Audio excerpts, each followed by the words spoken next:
leta y'u Burundi iriko irashira inguvu zitari nke mu guteza imbere iki gisata gisanzwe gifise amahirwe ntangere yo guteza imbere ubutunzi bw'igihugu.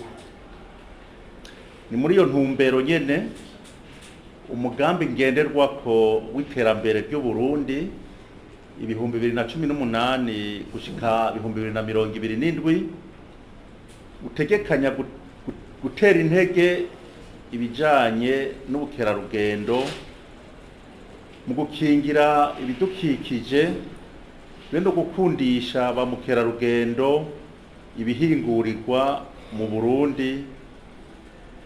Ivyo rero bikazotunganwa hisunzwe itunganywa rishasha ry'igisata c'ingenzi, itezwa imbere y'inyubako n'ingoro z'amakoraniro mpuzamakungu zigezweho, eka nizo kwakira mbere n'amahayanishwa zidasigaye inyuma. Duhimbaje rero uyu munsi mukuru mu bihe indwara ya COVID-19 yasinzikaje isi cane mu butunzi bwayo, eka n'igisata c'ingenzi kidasigaye inyuma. Tuboneyeho akanya ko gushimira no gutera intege abikorera utwabo ku ruhara ntangere bariko baraterera mu kugwiza akazi babicishije mu bisata bijanye n'ingenzi. Kubituraba tugiye kurushirizaho guhimiriza ba mukerarugendo ngo batemberere igihugu cacu.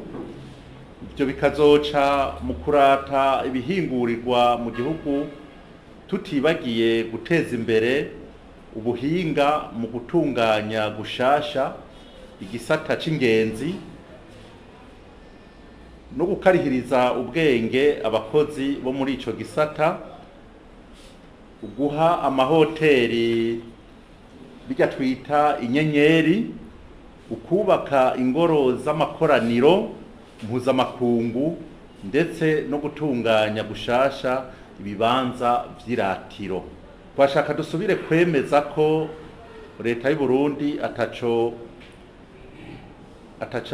itazokora kugira igisata c'ingenzi mu Burundi gishobore guterera vy'ukuri mu iterambere ry'ubutunzi, na cane mu kwinjiza amafaranga y'agaciro. Mukaba muzi ko ba mukerarugendo bari mu binjiza amafaranga y'agaciro, gutanga akazi no gutsimbataza amahoro mu Burundi.